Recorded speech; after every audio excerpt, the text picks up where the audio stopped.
안녕하세요. 오늘도 사연살롱을 찾아주셔서 감사합니다. 저는 결혼 12년 차 여성입니다. 집안마다 각양각색의 사람들이 있다고 생각하겠지만 제 시댁에는 정말 특이한 사람들이 있어요. 남들 앞에서 가족 이야기를 공개하는 것은 내 얼굴에 침 뱉는 것과 같은 일이라는 걸 알지만 이건 정말 너무해서 속으로 삭히기 힘들어져 사연을 보내고자 합니다. 저는 중산층 가정에서 태어났어요.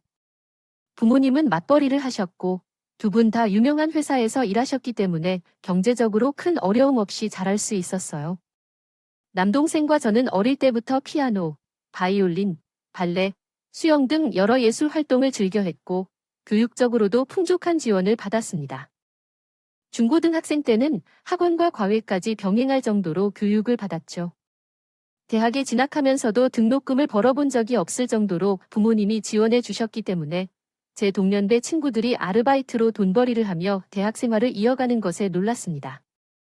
나중에 첫 직장에서 우연히 다른 배경을 가진 남편을 만났고 남편의 어린 시절 이야기를 듣고 나니 내가 얼마나 편하게 자랐는지 깨달았어요. 제 남편은 이남 일녀 중 둘째로서 자라왔는데 형을 둘째로 뒀기 때문에 부모님의 사랑을 많이 받았고 부위를 보듬어 주었다고 해요. 막내 여동생은 집안의 소중한 딸로서 사랑을 많이 받았습니다. 반면에 제 남편은 어릴 때부터 형과 동생의 치유를 받지 못하고 자랐다고 해요. 성적이 우수하면 어려움도 많았고 성적이 떨어지면 혹은 아무것도 하지 않는 것으로 비판을 받았대요. 결혼 전에 남편과 이야기를 나누다가 제가 남편의 어린 시절을 듣고 분개했는데 남편은 한숨을 쉬며 내 속마음을 알았는지 묵살하더군요. 그래도 어린 마음에 잘 자랄 것이라고 생각했었지만 아버지가 병원 생활을 하시다 돌아가셔서 꽤나 어렵게 병수발을 이겨서 진행 중에 형만을 찾은 것으로 기억되어 그때부터 부모님에 대한 기대를 버리고 맥주를 홀짝이는 남편을 보며 화가 났습니다. 처음에는 결혼 생각도 없었지만 그때 남편의 이야기를 듣고 나니 내 안에 그런 생각이 들었어요. 이 불쌍한 남자를 돌보고 아껴야겠다는 생각이 들었죠. 당시 저는 입사한 지 3년이 되어 가던 대리직이었고 남편은 입사한 지 1년 된 신입사원이었습니다. 나이는 남편이 저보다 약 4살 많았지만 군복무와 아버님의 병원 돌봄으로 인해 졸업이 늦어져서 늦은 시기에 입사했어요. 비록 제가 늦게 입사했지만 남편의 상사가 되어 우리는 회사에서 자주 어울리게 되었습니다. 그러자 서로를 이성으로 바라보게 되었고 남편은 비록 직급이 저보다 낮았지만 믿음직스럽고 우직한 모습이 있어서 일적으로나 심적으로나 많이 의지했었던 것 같아요. 그렇게 되자 남편이 결근하는 날이면 하루 종일 초조하고 마음을 가라앉힐 수가 없었어요. 그날이 바로 그런 날이었죠. 평소 건강 체질이었던 남편이 이틀 연달아 결근을 하자 걱정이 되어 남편이 사는 집까지 찾아갔어요. 주소를 가지고 찾아간 곳은 신림동에 위치한 조그만 원룸이었어요. 다닥다닥 붙어있는 연립주택의 4층 집이었는데 엘리베이터도 없고 계단이 높아 현관문 앞까지 올라가는데 다리가 후들거렸어요. 초인종을 여러 번 누르고 주먹으로 현관문까지 두리링 소리가 들렸고 잠시 후 현관문이 열렸어요. 열린 문틈으로 다 죽어가는 남편의 얼굴이 보였을 때 심장이 쿵하고 내렸던 것 같아요. 그때까지 우리는 사귀는 관계도 아니었고 속으로는 조금씩 마음을 품고 있었던 때였는데 그럼에도 불구하고 하마터면 남편을 껴안을 뻔했었어요. 남편이 마른 잎을 힘겹게 뗀 채로 어떻게 여기까지 왔느냐고 물었지만 그 질문을 다 듣기 전에 저는 울먹이는 목소리로 밥은 약은 먹었어요? 라고 물었어요. 눈물이 그렁그렁한 제 눈을 보고 놀란 남편은 아무 말도 못한 채 고개를 가로쳤어요. 그 길로 다시 계단을 내려가 집에서 한참 떨어진 약국에서 감기약과 비타민C를 사고 근처 과일 가게에 들러 귤이랑 오렌지를 샀어요. 어디서 힘이 난 건지 모르겠지만 중간에 죽집에 들러 죽도 몇 가지 사들고 왔죠. 양손에 짐을 가득 들고 암벽 등반에 가까운 4층 계단을 올라오는 저는 일단 땀으로 축축해진 남편의 옷을 갈아입혀야겠다고 생각했어요. 남편은 창피하다며 자기가 나중에 혼나겠다고 했지만 남편 등짝을 한 대 치고는 제가 직접 갈아입혔어요. 아파서 다 죽어가는 사람이 이것저것 따질 것 같지도 않게 하며 빨리 옷을 벗어 달라고 했어요. 지금 생각해보면 20대 중반 여자가 하는데 참 당돌한 말과 행동이었지만 그때는 창피한 줄도 몰라서 억지로 남편의 옷을 벗겼어요. 그리고 찬물에 적신 수건으로 몸을 닦아 주었어요. 남편은 창피하다며 몸을 빼려 했지만 제가 시키는 대로 순순히 따르더군요. 옷을 갈아입히고 죽을 반통 정도 먹인 후 감기약과 비타민을 먹였어요. 그리고 자리에 눕히고 머리에 물수건을 얹어 주었죠. 간병을 하면서 남편은 초점이 없는 눈으로 제게 바라보던데요. 그 눈빛이 참 애처로웠어요. 밤새 남편을 간호한 뒤 새벽에 잠에 들었고 아침에는 남편이 집에서 출근했어요.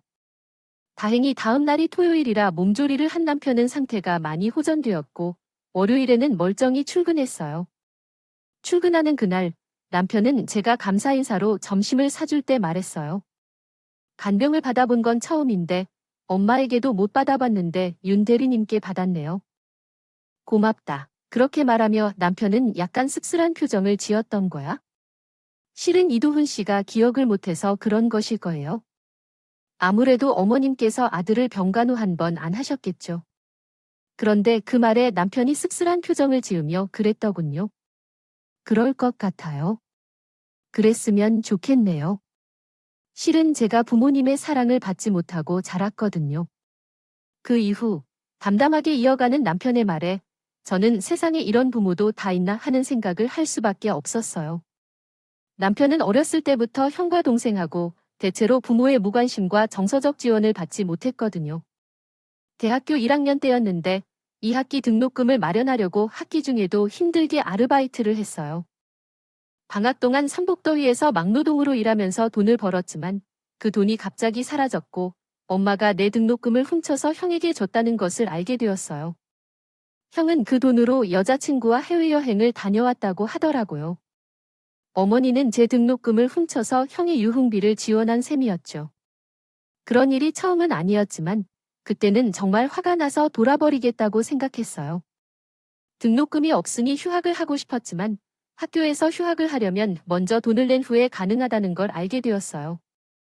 돈을 빌려주지 않을 땐 내 최종 학벌은 대학 중퇴로 끝이 났을 거예요. 제 인생 참 답답한 것 같아요. 남편의 자주 섞인 웃음에 저는 아무런 대꾸도 못했어요. 감기로 인해 남편의 사정을 알게 된 후 우리는 많이 가까워졌어요. 그때쯤 연애도 시작하게 되었고 3년의 연애 끝에 결혼을 하게 되었을 때 드디어 남편의 얘기로만 듣던 어머님과 형, 그리고 시누이를 처음 만나게 되었어요. 당시에 아버님은 다니던 회사를 그만두고 백수로 지내던 때였는데 그래서 더 어머님은 불편한 상태였어요. 형은 직장 때문에 밤잠도 설치고 밥도 제대로 못 먹는데 넌 이런 판국에 결혼을 하겠다고, 아이고. 넌 도대체 뭔 생각으로 사는 거냐? 어쩜 이렇게 눈치도 없고 인식이 없어. 어머니, 당장 식을 올리겠다는 게 아니에요. 결혼식은 형이 다시 직장을 잡으면 그때 올릴게요. 그러자 아버님이 분노하며 말했어요. 이젠 내 결혼까지 가다니 날 닥달할 생각이냐? 이게 아주 내 목을 재라고 작정했구나. 왜 내가 내 월급으로 먹고 사는 게 그렇게 눈꼴 싶냐? 그럼 말로 해. 이런 말도 안 되는지 버리지 말고. 어렸을 때부터 오냐오냐오가 자란 아버님은 이기적이고 속물적인 사람으로 제 결혼을 두고도 자신의 편한 식으로만 해석하더라고요. 솔직히 아버님의 회사에서 쫓겨난 것은 불성실한 업무 태도와 사치 때문이었지만 그래도 모든 걸 타인의 잘못으로 돌리고 자신은 선량한 피해자인 것처럼 살더라고요. 결혼을 찬성해준 것은 시누이뿐이었어요. 그 이유가 그리 좋지 않았지만 난 작은 오빠 결혼 찬성, 저 언니 구두랑 백 보니까 돈 좀 있는 집단인 것 같으니까. 난 이참에 새언니한테 붙어서 콩깍지를 좀 얻어먹을래. 어쩌면 하나같이 이기적인 인간들만 모인 집에서 제 남편이 태어났다는 게 신기할 정도였어요. 그날 어머님은 끝까지 제 결혼을 허락해주지 않았지만 다행히도 몇 달 뒤 아버님께서 새 직장을 얻으면서 우리는 결혼을 허락받았어요. 다만 한 가지 조건이 따랐죠. 그래, 니들이 그렇게 살겠다니 어쩌겠니? 결혼해라. 하긴 하는데 이거 하나는 똑똑히 알아둬. 보다시피 우리 집은 돈이 결혼자금 대줄 돈도 없고 실은 직구해주려고는 더더욱 없다. 그러니 둘이 돈을 모아서 결혼을 하든 내 친정에 부탁해서 마련하든 알아서 준비해야 한다. 처음부터 시댁에서 금전적인 도움을 받을 생각이 없었기 때문에 별로 놀랍지도 않았어요. 그런데 저희 중에 있는 돈으로 집을 구하려니 현실의 벽을 실감하겠더라고요. 저희 부부와 함께 신혼집을 보러 다니시던 엄마는 예산에 맞는 집들의 참혹한 수준을 보시고 표정이 굳어지셨어요.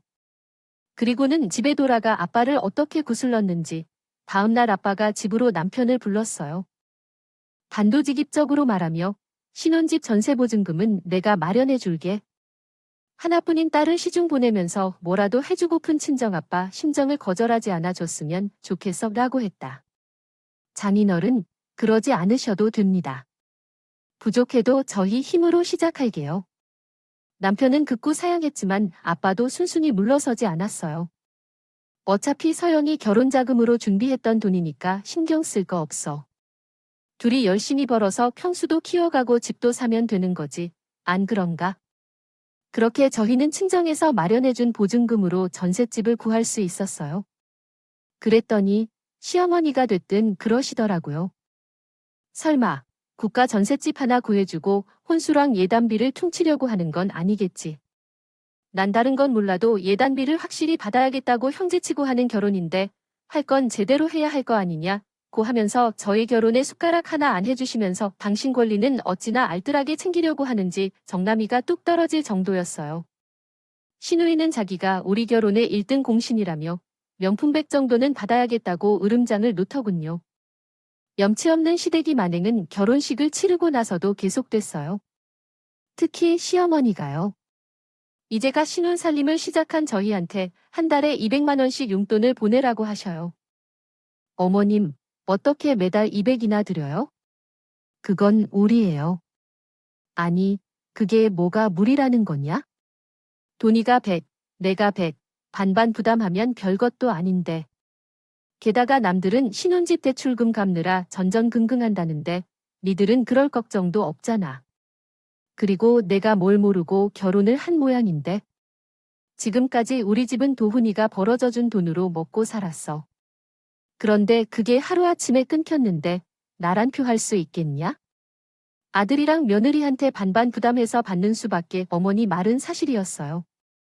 남편은 대학 시절부터 결혼 전까지 거의 가장 노릇을 하며 살았거든요. 하지만 지금까지 가족들한테 피 빨면서 살아온 남편이 이번만큼은 절대 물러설 수 없다는 듯이 딱 잘라 말했어요. 어머니, 저도 이젠 제 가정을 지켜야 돼요. 더 이상은 돈 못 해드린다고요 라고 말이요. 어머님, 용돈은 적정 금액으로 매달 드릴게요. 하지만 생활비는 형이랑 지윤이한테 받으세요. 둘 다 성인인데 그 정도는 하고 살아야죠. 어머님은 착한 아들이 여우 같은 마누라를 만나 하루아침에 변했다고 소리를 고래고래 지르셨지만 남편들은 척도 하지 않았어요. 하지만 그 일로 저는 시댁에서 공공의 적이 돼버렸죠. 아주버님은 저를 들으라는 듯 대놓고 여자 하나 잘못 들어와서 집안이 시끄러워졌다고 볼멘 소리를 했어요. 시누이는 저 때문에 하루아침에 소녀가장이 됐다며 엄청 저를 갈구댔죠. 도저히 상식적으로 이해할 수 없는 시댁 식구들의 모습 때문에 그 집에서 살아온 남편이 더 불쌍하게 느껴졌어요. 명절과 시어머니 생신 때 시댁에 갈 일이 생기면 며칠 전부터 두통에 시달리는 정도로 끔찍한 인간들이었죠.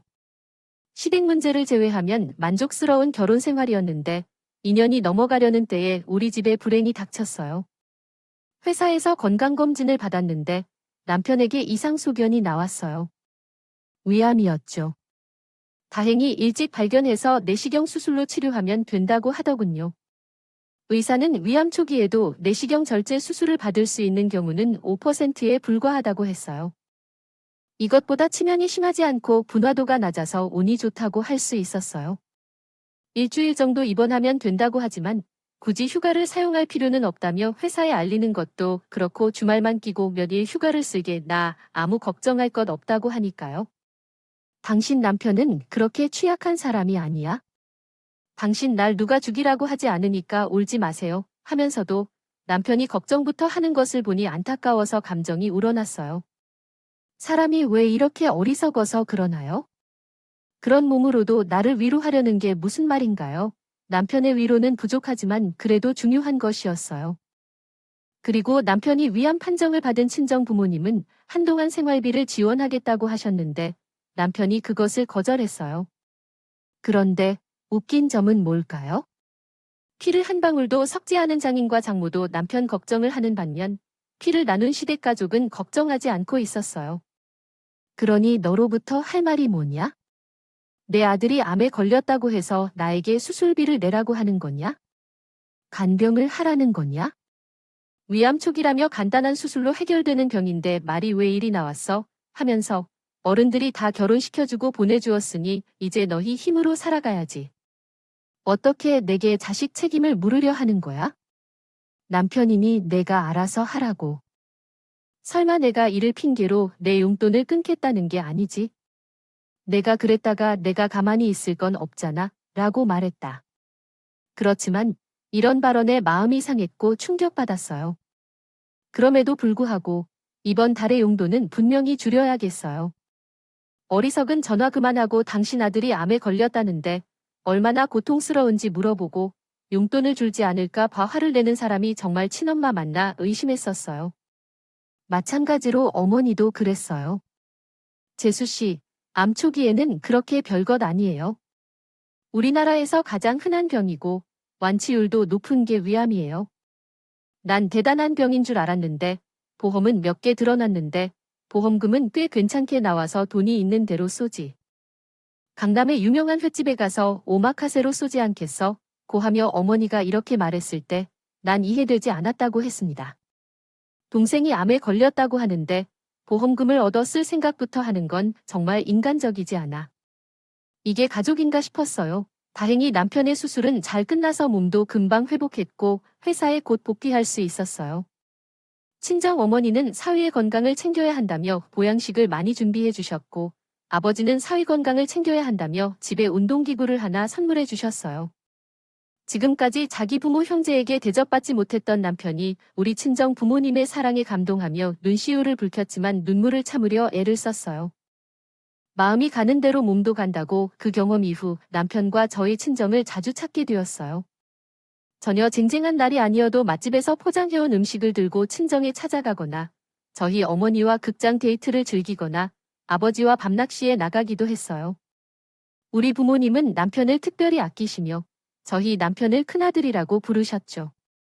시댁 문제만 제외하면 정말 완벽한 결혼 생활이었다고 생각했는데 어느 날 남편은 웃음꽃이 피어나서 세상을 가진 사람처럼 환호성을 치며 겨울 동안 주식 투자로 큰 수익을 올렸다고 얘기해 주었어요. 처음에는 돈을 만들기 위한 취미로 시작했다가 성공을 거둬 기쁨을 누리던 것 같았지만 남편이 주식에 빠져 잃는 일 없도록 조심하라고 따뜻한 경고를 하였고 일정 금액 이상은 절대 주식에 투자하지 말아달라는 약속도 받아냈어요. 게다가 남편은 돈을 가지고 있으면 낙관하더라도 금방 모든 것을 잃어버릴까 봐 두려워했던 것 같아요. 마음이 여린 남편은 부모님으로부터 죽는 소리를 듣고 자신도 좋은 삶을 즐기지 못할까 봐 걱정한 기억이 있었고 그런 우려가 현실이 되어 버리기도 했죠.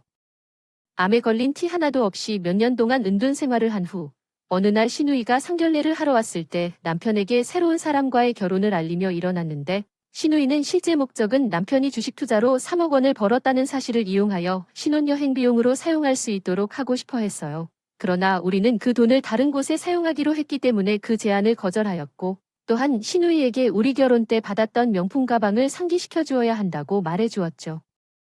더 이상 원하는 것이 없다는 뜻일 테니까요. 언니를 지금 보니 좀 그렇더라고요.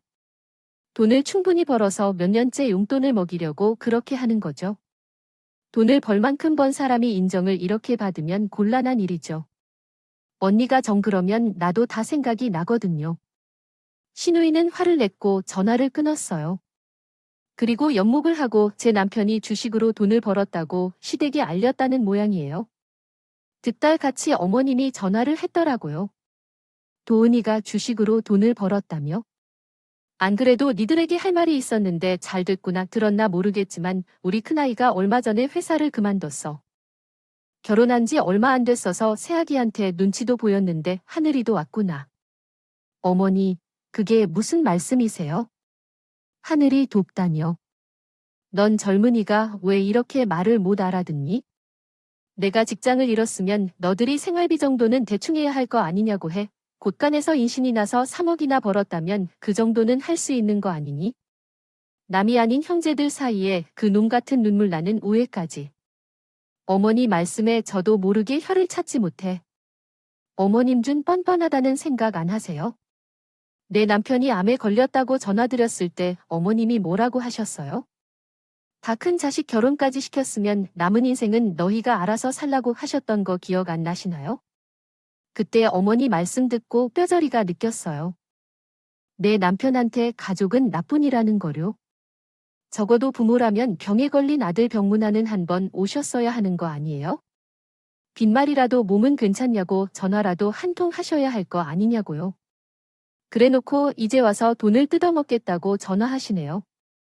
어머님은 참 무서운 분이시네요. 모든 사람을 어머니로 둔 제 남편이 다 불쌍한 지경이라고요. 뭐, 이게 뚫린 일이라고. 어디서 우렁각시하나 너희는 내가 시부모로도 안 보일 게다. 친정에서 어른들이 일어나라고 가르치냐고 친정 얘기까지 나오니까 뚜껑이 확 열리더라고요. 그래서 있는 힘껏 반격을 하려는데 그때 안방에서 나온 남편이 제 전화기를 가로챘어요. 그리고는 지금껏 본 적 없는 무서운 얼굴로 전화기에 대고 빽소리를 치더라고요. 그만 좀 하세요. 어머니가 뭔데 사람한테 소리를 치십니까? 왜요? 병 걸린 아들은 필요 없다던데 이제 와서 돈 좀 손에 쥐었다니까 다시 아들로 받아들일 생각이 드셨어요. 사람이 힘들어 보이면 그때야 알겠더라고요. 날 정말 위하는 사람이 누구인지, 날 이용해 먹는 사람이 누구인지 말이에요. 어디에 속하는지 말 안 해도 아시겠죠. 그러니 다시는 우리에게 전화하지 마세요. 그냥 뒤져버리세요. 둘째, 아들은 암에 걸려 죽었다 생각하고 사시라고요. 평생 그 잘난 큰아들 위해 사셨으니 말년에 큰아들 수발 받으며 살며 되겠네요. 전할 만큼 다 했으니까 이제 어머니랑 영원히 끊고 살겠습니다. 그랬더니 어머님은 뭐라고 말씀하셨나요? 오냐, 연글을 해보면 끊어라. 그래도 나 죽을 때까지 용돈은 붙여? 그것까지 끊으면 넌 인간도 아니야. 어머님의 마지막 말에 남편은 어깨를 들썩이며 오열했어요. 끝까지 돈 지갑으로만 생각하는 어머니에게 실망한 겁니다. 그래도 부모라도 암투병을 하면서도 어머님 용돈은 밀리지 않고 보냈는데 그 결과가 이것뿐이라는 사실에 충격을 받았던 것 같아요. 그 후 남편은 어머님께 보내던 용돈도 딱 끊고 색실구들한테 걸리는 전화는 여기까지였어요. 제가 차단을 당했어요. 마찬가지로 저도 그랬었거든요. 그러더니 어머님이 회사로 찾아와서 용돈을 왜 안 보내냐고 난리를 치셨어요. 어머님이 회사 로비에서 난동을 부리는 바람에 남편과 몇 년 만에 어머님과 마주하게 되었어요. 회사 보안요원이 남편에게 이분이 어머님 맞으시냐고 물었고 남편은 어머님을 빤히 보면서 딱 잘라 말했어요. 아니요, 모르는 사람입니다. 저희 어머니는 돌아가셨거든요. 그 말에 어머님은 다리를 휘청하셨어요. 제가 놀랄 정도였으니 당연하겠죠. 결국 어머님은 보안요원에게 끌려 건물에서 내쫓겼고 그 후로는 더 이상 찾아오지 않았어요. 살아계시는 부모를 이미 돌아가셨다고 말한 제 남편의 태도를 다른 사람들은 어떻게 생각할지 모르겠지만 솔직히 말해서 제가 제 남편을 믿고 지지하고 싶어요. 남편이 지금까지 받은 상처에 비추면 자식들에게 버림받은 시어머니의 처지는 하찮은 것일 뿐이라고 생각해요. 저희 부부는 신의 결혼식에도 참석하지 않고 시댁과 연락을 끊고 살아가고 있어요. 남편은 자신의 부모로부터 받지 못한 사랑을 우리 부모님으로부터 받으며 살아가고 있고 주식 투자로 번 돈으로 아파트를 살았고 이제 내년 봄에 태어날 우리 첫 아이를 기다리고 있어요. 남편은 자신이 받지 못한 부모의 사랑까지 아이에게 줄 것이라며 열정적으로 표현하고 있어요.